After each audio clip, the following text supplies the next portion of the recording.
Bonjour et bienvenue à ce What the fuck Kev solo! J'étais zoomé. Il me semblait aussi que ma face était proche en tabarnak. J'ai comme il me semble une grosse crise de face. Ma caméra est placée à la même place que d'habitude. Mais non, j'étais zoomé. Bonjour, comment ça va? Passez une belle journée? Vous passez une belle journée? Moi, je passe une belle journée. Petit café glacé. Je sais que ça fait... Hein, ce doux son de café glacé qui a manqué à certains et qui en dégoûte encore aujourd'hui plusieurs. Bon, je me suis fait un petit café avant de faire le podcast. Puis j'étais comme, bon, ben, faudrait que je le fasse. C'est le podcast, à un moment donné, travailler. Cette crise de vie d'artiste. C'est hot la vie d'artiste. Mais des fois, faut que tu te pousses dans le cul. Là, je me suis fait une liste de choses à faire aujourd'hui. Là, faut que je fasse le ménage du studio. Faut que je tourne une vidéo que j'ai comme tournée il y a genre 3 semaines. La vidéo de OnlyFans des jumelles. T'as rappelé de ça, toi? Il y avait 2 jumelles qui ont fait un OnlyFans. Mais j'ai checké le OnlyFans des jumelles. Puis c'est ça. C'est faut que je le fasse. Si je l'ai fait, je l'ai pas fait. Podcast aujourd'hui. On va parler du documentaire de Guylaine Gagnon. Ça me tente. Mais avant ça, si vous voulez supporter le What the fuck Kev solo ou n'importe quel projet que je fais, la meilleure façon de faire ça, c'est sur patreon.com/whatthefuckkev. $1 par mois, vous avez accès au show 24 heures en avance. Vous m'encouragez, meilleure façon. Puis moi, ça me permet de sortir. Tu sais, le documentaire sur Guylaine Gagnon, la raison pourquoi j'ai réussi à sortir ça, c'est en majeure partie grâce aux personnes de Patreon qui me supportent financièrement et qui me permettent, vu que j'ai comme une rentrée d'argent, de prendre le temps de m'asseoir et de prendre le temps de focusser sur des projets un peu plus d'envergure, comme le dit documentaire de Guylaine Gagnon. Sinon, vous pouvez devenir aussi membre YouTube si Patreon, ça vous tente pas, même à faire bouton bleu, rejoindre en bas sur YouTube. Très content de faire ce podcast-là avec vous autres. Je suis un podcasteur, moi, Carlis. Je suis un podcasteur, la gang. Je suis un podcasteur. C'est un humoriste, podcast. Je sais pas ce que je suis. Je suis comme en pleine crise existentielle. Je suis quoi? Les journaux disent que je suis YouTuber, influenceur. Je suis quoi? Je suis quoi? Non, c'est vrai. Oui, j'ai envie de faire un podcast un peu pour vous parler de ce documentaire-là parce que ma plateforme, c'est la meilleure plateforme pour vous parler de ça. Moi et à vous autres. Répondre aux questions, répondre aux inquiétudes des gens. Parce que, à date, c'est extrêmement positif. Ce que je peux voir, il y a peut-être... C'est 95%... Non, je dirais 90% positif, 5% négatif, puis 5% moquerie, genre du monde qui niaise Guylaine. Puis je tenais à faire ce podcast-là pour, faire la promotion du documentaire qui sort ce 24 février. Il va sortir à peu près à 7h. C'est justement le pire gars, à peu près à 7h. À peu près à 7h. Il va sortir en entièreté, une durée de 58 minutes. C'est un long documentaire qui m'a pris 8 mois de ma vie à faire, que je vous ai gardé un peu en secret. Mais pour les membres Patreon, ils sont au courant. Les membres Patreon, ils sont au courant depuis plusieurs mois parce que je leur en ai parlé avant. Je leur ai donné des petits indices, parlé un peu du projet sur lequel je travaille. Ça a été très difficile de vous garder ça secret aussi longtemps que ça. On va commencer tout de suite avec les craintes, les inquiétudes. C'est du monde qui avait ça. Parce qu'il y a du monde qui pense que je vais rire de Guylaine. Vraiment pas. Je veux pas rire de Guylaine. Mon but c'est pas rire de Guylaine. Là. Je trouve que Guylaine, c'est une femme divertissante. T'sais, c'est elle qui publie des vidéos. Elle est dans le entertainment. Ça, c'est correct. C'est du divertissement qu'elle fournit. Mais jamais je ferais une moquerie de cette femme-là dans ce documentaire-là. Puis ça, j'ai même pris la peine de faire un post Facebook pour dire au monde, gars, man, je vais pas la niaiser. Je vais pas la niaiser, cette femme-là. C'est un documentaire sur sa vie.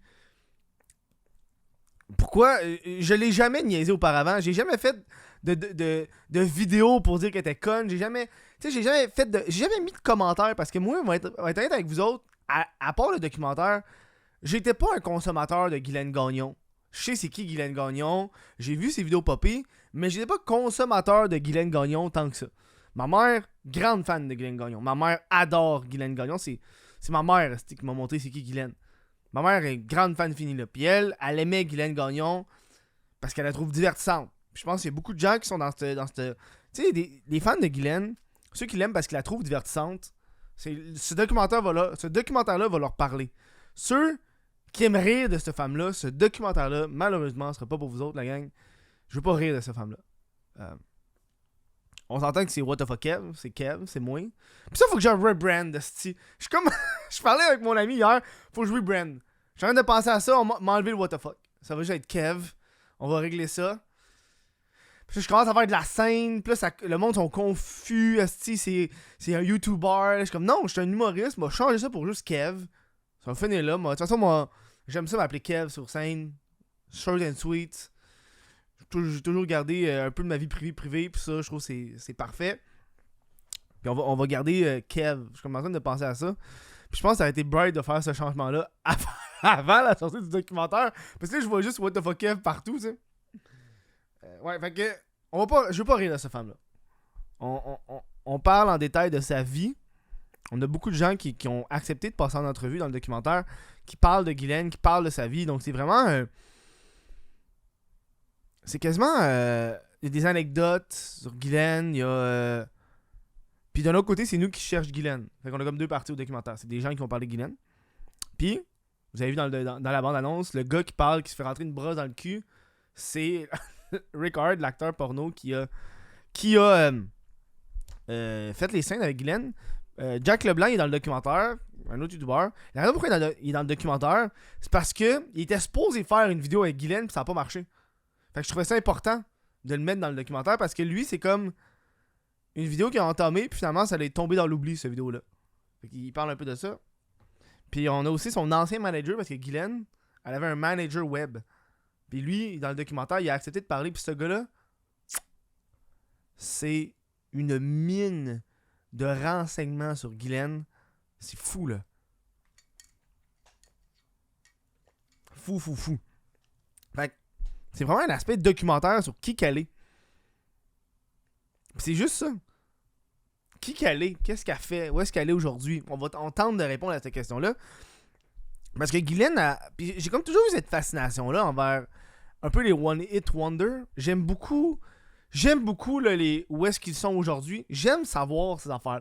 J'aime ça, moi, dans la vie. Puis en plus, dans mes temps libres, je consomme énormément de documentaires. Je vous conseille, c'est quoi, Winters on Fire sur Netflix, un documentaire sur l'Ukraine que j'ai écouté récemment. J'avais les larmes aux yeux, c'est bon. Je vous le conseille. Bref. Je consomme les documentaires, puis j'aime en apprendre sur ces personnalités-là. J'aime lire des articles. Puis je trouvais que c'était logique pour moi d'aller vers là. Surtout que Chris, après 4-5 ans de YouTube, là, faire les même style de vidéo, ça fait du bien d'avoir un projet qui est venu me chercher. Par passion. Puis pas par genre, hey, il faut que je sorte une vidéo, la gang. Non. Fait que c'est comme un peu l'approche qu'on a faite avec le documentaire. Jean, parce que c'est moi puis Ced au début qui a travaillé là-dessus. Puis là, Ced avec... parce que l'idée du documentaire est arrivée en 2019. Même un petit peu avant ça. Puis à cette époque-là, Cédric Touxani, il était plus disponible. Puis là, quasiment 2 ans plus tard, c'est des responsabilités qui arrivent. Hein. Fait qu'il pouvait plus être autant investi dans le docu, mais c'est lui le caméraman tout au long. Fait qu'on a comme réglé ça. On a comme... je l'ai payé. Puis c'est moi qui ai pogné tous les droits. Ou je sais pas comment tu vas dire ça. C'est comme moi qui ai gros bout du bâton à la fin. T'sais.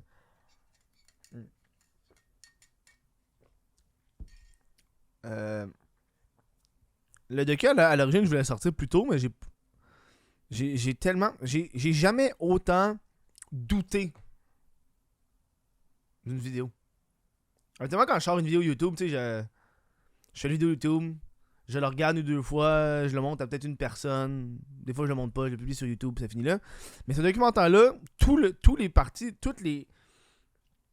moments du documentaire, que ce soit la bande-annonce, le teaser, la thumbnail, le documentaire en tant que tel, j'ai demandé, il y a des dizaines de personnes qui ont passé par-dessus, puis qui ont écouté, puis qui ont regardé, puis ils ont comme un peu, ils m'ont dit leur opinion sur le documentaire ou sur la bande-annonce, avant même qu'elle sorte. Tu sais, genre, à fret, tu sais, Je croisais du monde dans la rue. Il y a du monde. Il y a peut-être du monde qui l'écoute en ce moment. Il y a 2-3 personnes que j'ai croisées dans la rue. Ils m'ont reconnu. J'ai fait « Hey, t'as-tu 2 minutes pour me montrer de quoi? » Puis j'ai montré la bande-annonce du documentaire de Guylaine, genre, une semaine avant qu'elle sorte sur YouTube. Puis là, j'avais comme leur réaction en vrai. Puis ils étaient comme « Oh shit, Guylaine. Oh, qu'est-ce que... Tu l'as-tu vu, Guylaine? Oh, wow. » Puis ça, j'aimais ça. Puis il a comme fallu que je fasse ça pour, oui, valider le projet, mais surtout savoir que j'allais dans une direction qui était bonne. Parce que tu sais, quand t'es tout seul derrière un projet, t'as juste tes idées, fait que des fois, tu vois pas plus loin que ce que tu penses. Fait que ça fait du bien d'avoir d'autres visions, tu sais. Mais c'est fou, là, tu sais, j'ai sorti la bande-annonce, puis je pensais pas que ça allait faire ça. Ma tante m'a envoyé un... Hey, il parle de toi dans Hollywood, PQ! C'est parce que je fais le documentaire. Je pensais pas qu'il allait avoir une réponse de même de la part des médias. Je savais qu'il allait en avoir, là, tu sais, j'étais comme, c'est sûr que petit gamin pis ces affaires-là, tu sais, les petits sites à potins web clickbait dans tabarnak, là. Tu sais, ces sites-là, c'était sûr qu'ils allaient mordre à l'hameçon. J'étais sûr que ces gens-là allaient faire « Oh! Guylaine Gagnon! C'est des clics faciles! » Hey, un documentaire sur Guylaine Gagnon, on clique encore plus facile. Mais je m'attendais pas à ce que, tu sais, Narcity, le journal Le Métro, il y a quoi d'autre? Les chaînes de radio. Je pense qu'ils ont parlé du docu à C'est quoi? Ils ont parlé du motherfucking documentaire à C'est quoi? T'es fucké, là? Il y a du monde qui ont dit « Hey, il parle de toi à la radio! Du documentaire sur Guylaine Gagnon! » Hey, fuck yeah, man. Fuck yeah. Puis je trouve... Puis, pour moi, un documentaire sur Guylaine Gagnon, ou peu importe ce genre de personnalité-là, pour moi, c'est quelque chose que j'aime faire, parce que oui, comme j'ai dit plus tôt, je suis curieux, mais je suis pas un justicier de la justice sociale. Un guerrier de la justice sociale. Tu sais, j'aurais... Tu sais, un documentaire qui vient de sortir, c'est une fois un noir qui parle du racisme au Québec dans l'humour. J'ai pas encore écouté, mais ça a l'air bon, tu sais. J'ai vu la bande-annonce, mais je suis pas abonné à Crave, il va falloir que je trouve une façon de l'écouter. Mais, tu sais, ça, c'est le genre de documentaire que j'aime regarder, mais je sais que je serais pas capable de réaliser parce que je suis un humoriste qui aime être un peu dans l'humour. Puis quand c'est trop sérieux, moi, de la façon que je réagis, c'est avec l'humour.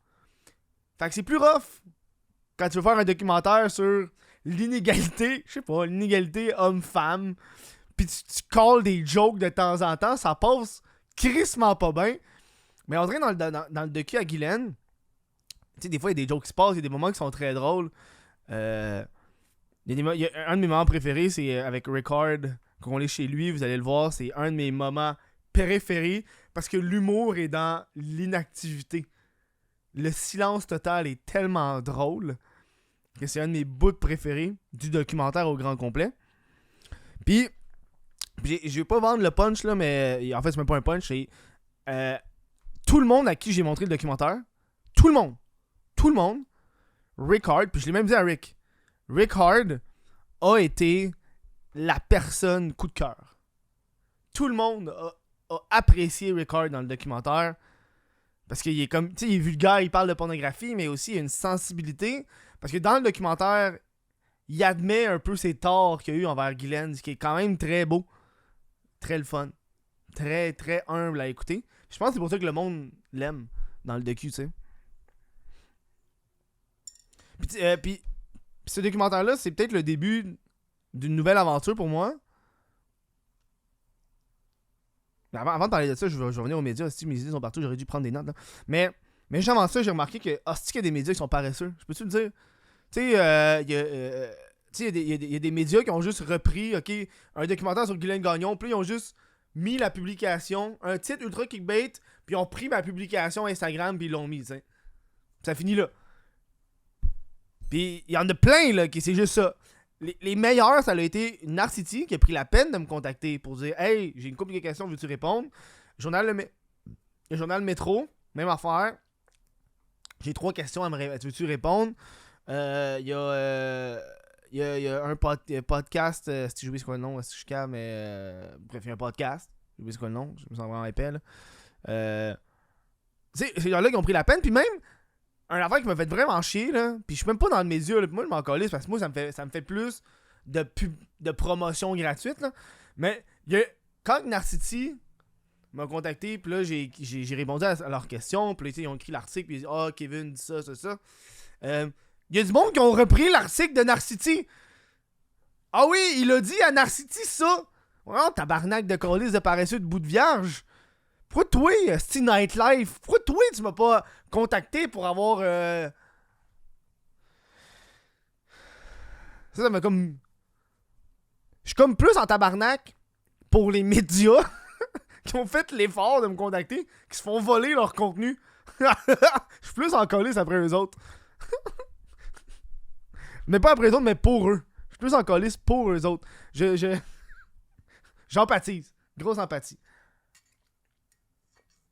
Là, tout ça, j'ai oublié ce que j'allais dire, man.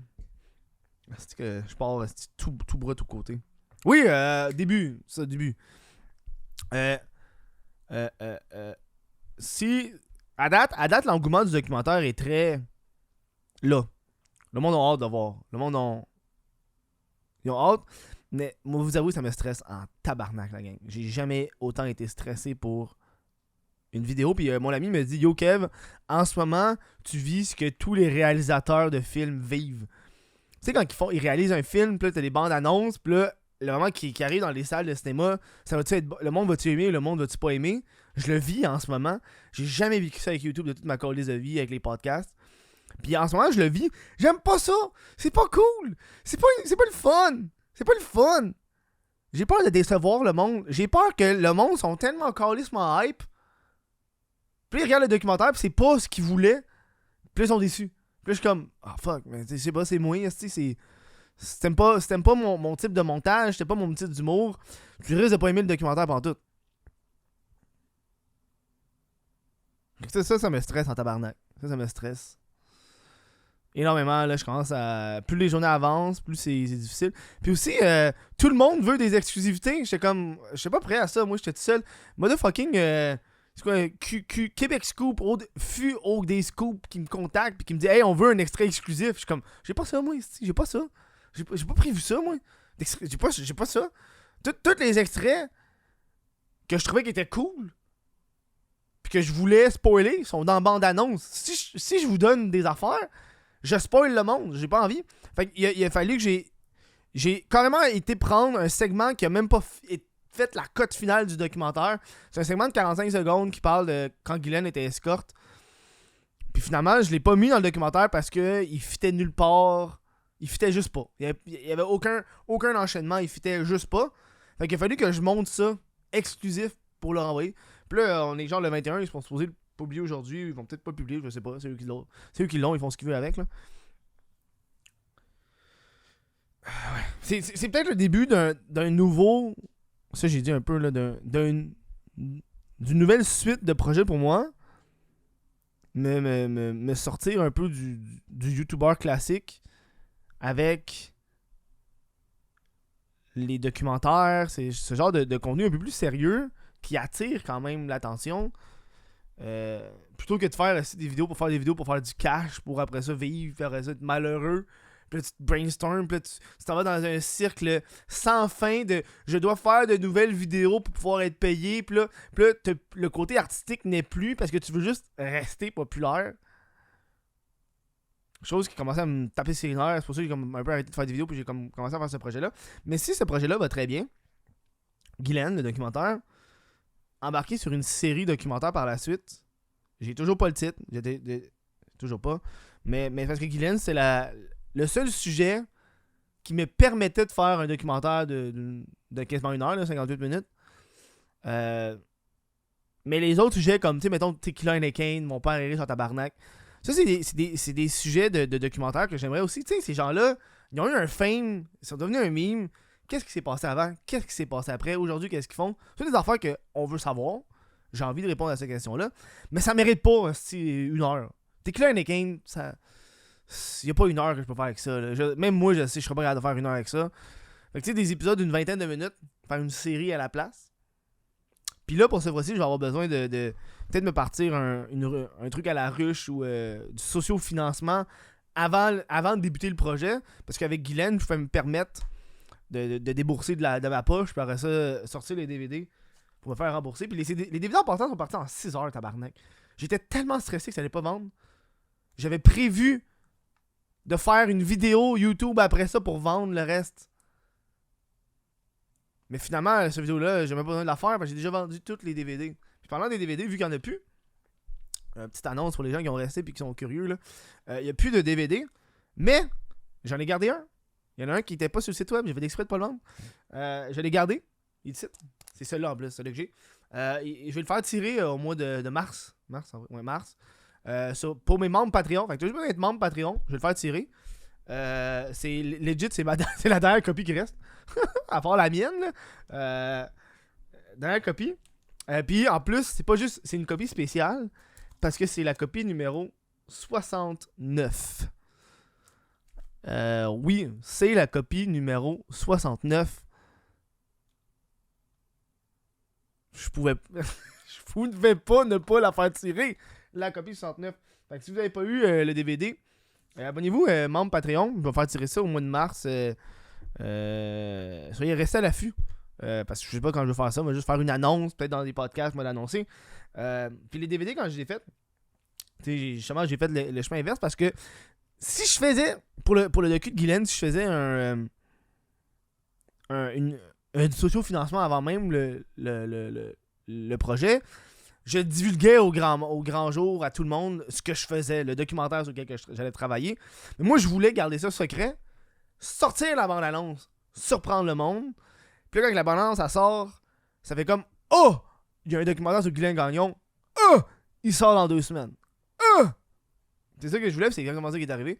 Puis quand j'ai sorti, en plus, l'idée du DVD est venue avec le fait que ben yo, je sais combien ça m'a coûté là. J'ai toutes les factures, j'ai tout gardé. Je sais combien ça m'a coûté. Puis le DVD a juste remboursé. Puis je pense la paye que j'ai, c'est comme 2$ de l'heure qui me reste là. C'est legit rien. J'aurais pu en vendre 400, man. Il y a quelqu'un qui m'a offert 500$ pour un DVD, man. Il m'a envoyé un message. Hey, j'achète un DVD 500$. Je n'ai plus. Legit, je pense que quand le monde va le recevoir, il y a des gens qui vont pouvoir le vendre genre sur Marketplace à 100$. Easy, là. Easy. Ça va partir, là. C'est facile, là. Puis moi, j'ai pas d'intérêt à en refaire. On est en train de parler de ça, on l'en refait-tu, on l'en refait-tu pas. J'ai pas d'intérêt à en refaire. J'ai déjà l'argent que je voulais faire avec le documentaire. Puis, ce qui va m'enchaîner d'autres profits, si tu veux, ça va être les pubs, c'est la vidéo YouTube, tu sais. Après ça, c'est tout. Le but de ce premier documentaire-là, pour moi, c'est d'ouvrir une porte à la série documentaire par la suite. Qui va me prendre beaucoup plus de temps à réaliser, à monter, à travailler, qui va coûter beaucoup plus cher. Parce qu'on va avoir des sujets beaucoup plus différents. Puis j'ai déjà commencé un peu à prendre en note des memes que je voudrais aller voir, questionner. J'ai déjà en tête des idées pour différentes. Pour une saison 2. Je suis tellement en avance. Là. J'ai déjà des idées pour une saison 2. Parce que moi, dans le fond, je peux diviser les memes en 2 catégories. Très facile. Meme québécois. Tequila Heineken. Mon père est riche en tabarnak. Meme québécois. Et l'autre parenthèse, c'est meme québécois international. Donc, des memes internationales qu'on n'est pas au courant que c'est québécois. Ou qu'on le sait, ou qu'il y a du monde qui le savent, mais c'est pas devenu fucking populaire au Québec, mais c'est juste devenu fucking populaire dans le monde, puis ça vient du Québec. Tu sais, le meilleur exemple, c'est le Star Wars Kid.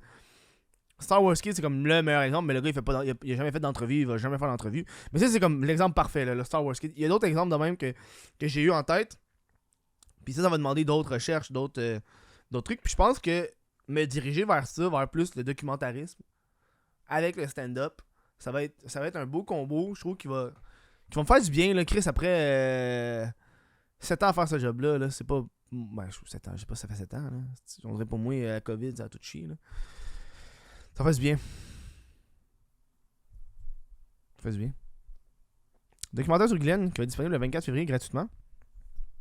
Puis je suis content parce que c'est pas mal les fans finis qui ont eu la main sur le DVD en premier. Parce que avant même que les articles, genre Narcity, ces affaires-là, le reprennent, parce que dans Narcity, il en parle. Hey, il a fait aussi, pour financer le projet des DVD édition quantité limitée. Sauf que, tu sais, ils disent quantité limitée, il n'y en a déjà plus, genre. Je suis comme, dis-le pas, tant qu'à faire, tabarnak, j'arrête pas de recevoir des courriels de monde qui en veulent. Je réponds à la même affaire, il y en a plus. Il y en a juste 150, il y en a juste 150. T'sais? Mais sur le DVD, il n'y a pas de... Il y a pas Guylaine. C'est pour ça que c'est du contenu exclusif, mais il n'y a pas Guylaine Gagnon. Il n'y a rien de Guylaine Gagnon là-dessus. C'est pour ça que c'est les entrevues avec les personnalités qui ont... Parce qu'on s'entend, tu sais, Record, on s'est parlé pendant 45 minutes, puis j'ai gardé peut-être 5-10 minutes, hein, on s'entend. C'est comme ça, c'est son entrevue intégrale. Puis je pouvais juste pas utiliser l'image de Guylaine Gagnon pour vendre un DVD, là. Tu sais, je veux dire, ça, c'est comme, c'est poussé en tabarnak, là, c'est limite, c'est écrit Guylaine, c'est un dessin. Mais tu sais, c'est pas Guylaine Gagnon, c'est juste Guylaine. Fait que tu sais, c'est pour ça, je suis comme ça à la limite de l'acceptable. Elle a répondu, Guylaine, tabarnak. Elle a répondu, je peux dire. Elle a répondu au... attends, je vais faire écouter. Elle a répondu, elle a appris qu'il y avait un documentaire sur elle, puis elle a répondu. Je l'ai partagé en stories puis sur Instagram. Ok. C'est Guylaine Gagnon. Hey, il y a un reportage sur moi, il y a ça, parlant bien, parlant mal. Parlez-en, il y a ça, parlez de Guylaine Gagnon. Voilà. Je pouvais pas Ça, c'est pas planifié, là. T'es pas supposé faire ça, là. T'es pas supposé, là. Elle est contente. Il y a bien du monde qui s'inquiète que je vais... du documentaire, mais, gars, à un moment donné, tabarnak, c'est une femme majeure. Elle publie des affaires sur les réseaux sociaux. Puis moi, je suis curieux de savoir c'est qui, puis qu'est-ce qu'elle fait. Si tu vas l'écouter, écoute-le pas, Colis.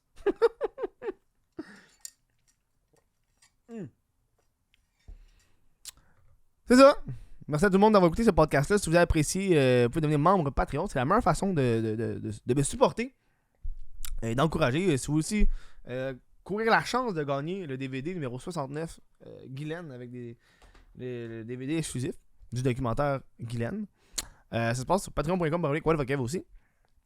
Je vous dis merci à tous mes Patreons qui me supportent depuis tout ce temps. C'est grâce à vous autres que j'ai une vie, que j'ai une carrière, que je paye des shit, esti. Puis là, les stand-up recommencent. Là, j'ai hâte esti, de recommencer à faire le stand-up. Ça va me faire du bien, man. À remonter sur scène, là. J'ai écrit des jokes, là. Alors, faut que j'écris, je pense que c'est ça que je vais faire. Faut qu'à chaque lundi, j'écris 1 heure, genre. Mais parce que j'écris comme des jokes au fur et à mesure de ma journée, tu sais. Fait que mes jokes, c'est n'importe quoi. Si je pense que j'ai écrit une joke un matin, j'ai comme avec Chris qui est pas drôle. J'écris on a développé cette culture où c'est considéré dégueulasse manger des entrailles. Ça te juge si tu manges du ballonné, mais c'est prêt à te manger le cul n'importe quand. Juste conne. Mais c'est ça, c'est con, mais c'est ça que j'ai appris, c'est plus t'écris, puis plus t'en as des drôles. Tu sais, mettons, elle, là, sur 10, je donne 3. Tu sais, elle est pas drôle, elle est cocasse. Hein? M'a pas à garder, là. Tu sais, je l'ai écrit, je l'ai lu, m'a pas à faire sur scène, là. Elle reste dans mon calepin, elle va mourir là. Bref! Merci d'avoir écouté ce podcast-là. Puis j'espère que vous allez écouter ce documentaire qui va être disponible ce jeudi 24 février à partir de 7h le soir, 19h. Puis en plus, le matin même, va être à la radio. Vous êtes à Québec, vous allez m'entendre à la radio, m'a plugué le documentaire à Vibe. Genre 8h30, 9h le matin, je sais pas. Bref, merci tout le monde. Passez une bonne fin de journée. Ciao.